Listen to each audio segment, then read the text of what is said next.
Bom dia, amigos, irmãos, sejam todos bem-vindos a mais uma leitura do nosso Alimento Diário. Chegamos à terceira semana, nesta manhã de terça-feira, e o título de hoje é Cativeiro da Babilônia. E o versículo de oração está em Efésios capítulo 5, versículo 25b a 26, que diz: Cristo amou a igreja e a si mesmo se entregou por ela, para que a santificasse, tendo-a purificado por meio da lavagem de água pela palavra. E a leitura inicial nesse primeiro parágrafo nos fala que o povo de Israel foi levado cativo à Babilônia e nos mostra o significado da Babilônia. Babilônia, ela foi gerada, a origem dela inicial foi iniciada por Babel, que foi gerada por Cuxi, que no caso era o pai de Nimrod. Então, essa é uma geração pós-dilúvio.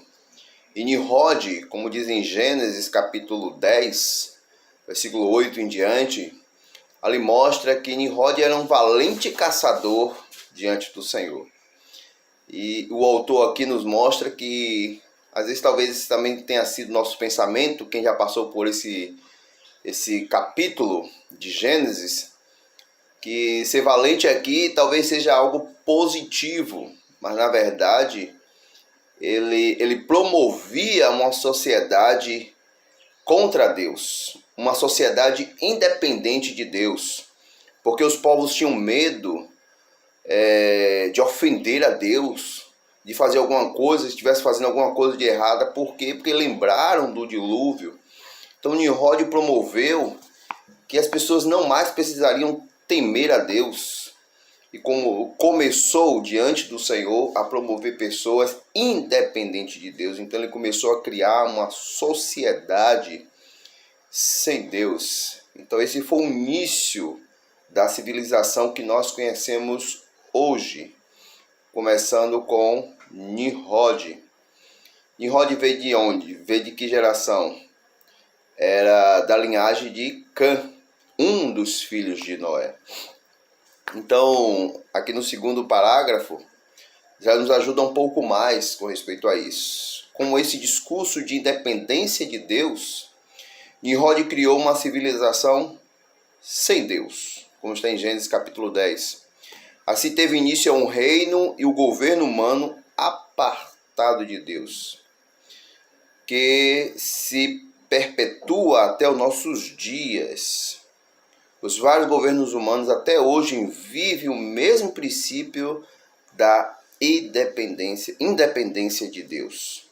O homem tem a capacidade de gerar recursos para sobreviver, de gerar segurança, construindo cidades para a proteção do povo e de gerar entretenimento para alegria e prazer.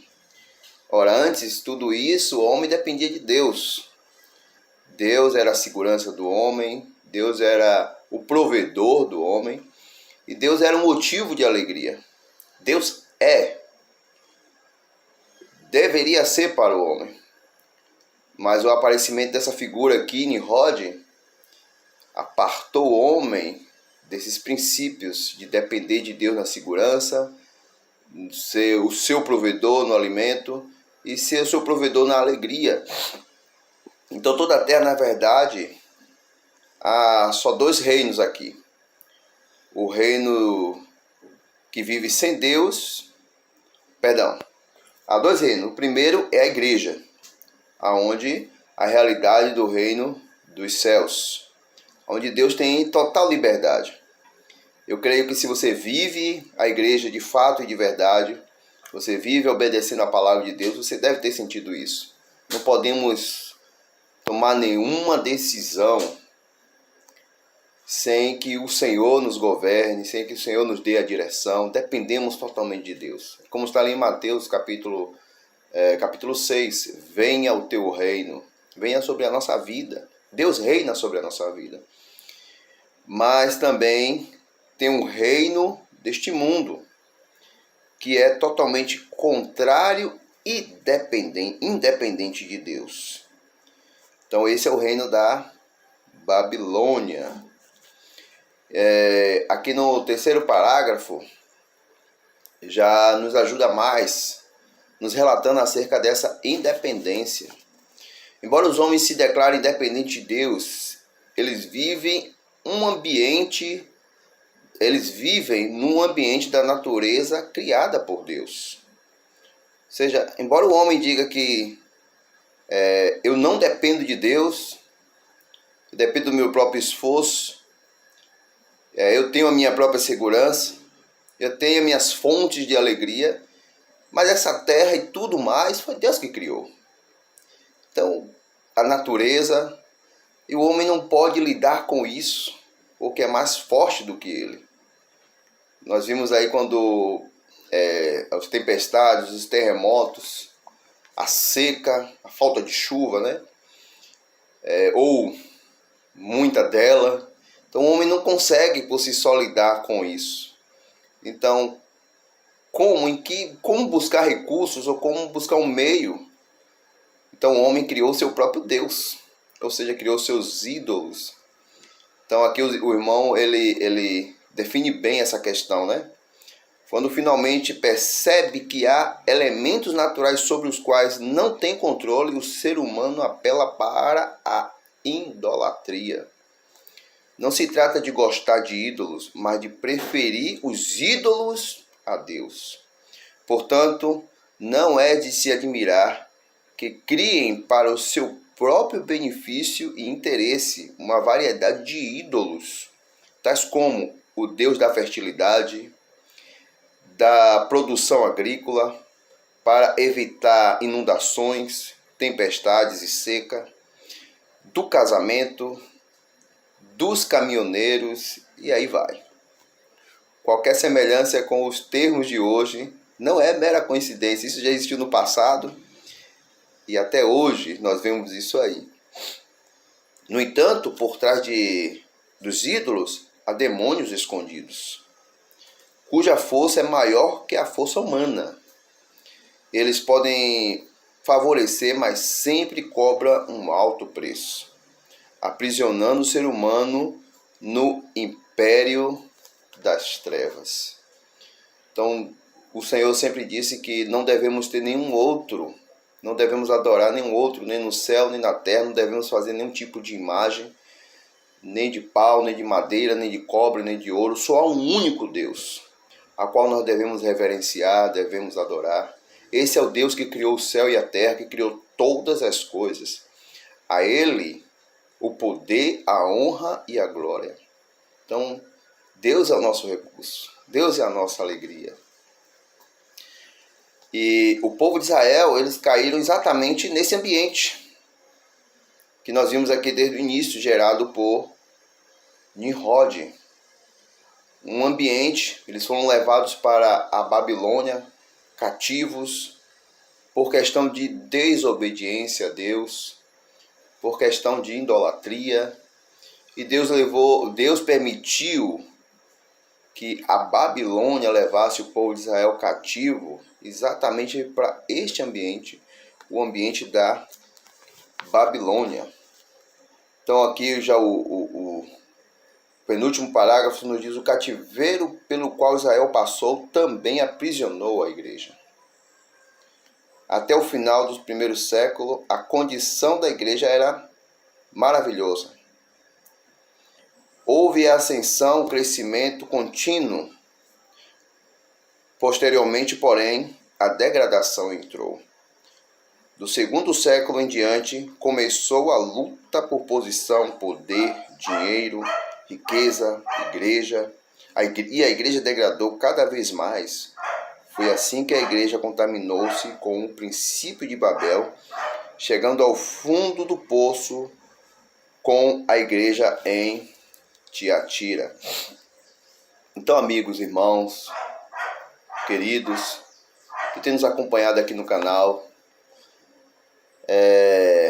essa história de Israel, e que foi levado cativo à Babilônia, e que também acabou se contaminando, até o ponto de, como nós vimos ontem na leitura, do Senhor se voltar contra o povo de Israel e não mais, até que venha o grande dia do Senhor, até que naquele dia eles clamem ao Senhor. Nós veremos isso mais à frente na leitura dessa semana do Alimento Diário.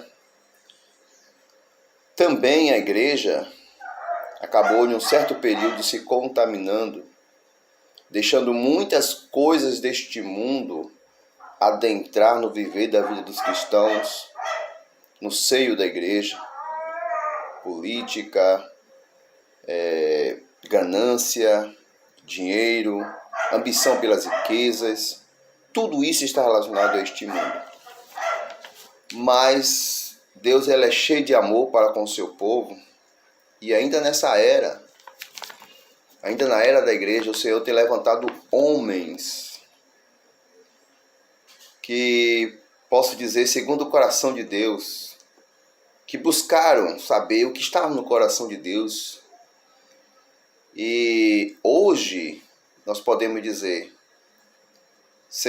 o Senhor começou, ou o Senhor tem retomado a sua obra nesta terra.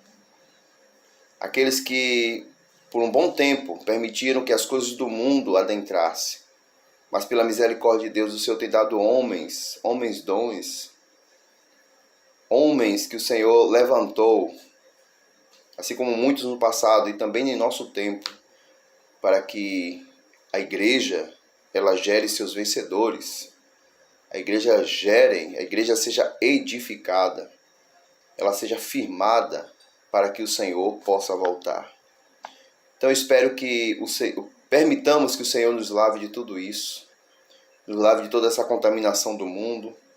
Se alguma ambição, se algo impuro entrou em nosso coração, que o Senhor possa lavar. Se as coisas deste mundo ainda nos atraem, que o Senhor possa nos lavar e ser a nossa atração. Se há ambição pelas riquezas desse mundo, que o nosso coração seja levado aos céus, junto com o nosso tesouro, para que a nossa vida seja segundo Deus, segundo a sua edificação. Ó Senhor Jesus, que o Senhor Jesus te abençoe nesse dia, te agracie, possa lavar o nosso coração, lavar o nosso ser, e que achemos graças diante do Senhor. Jesus é o nosso Senhor.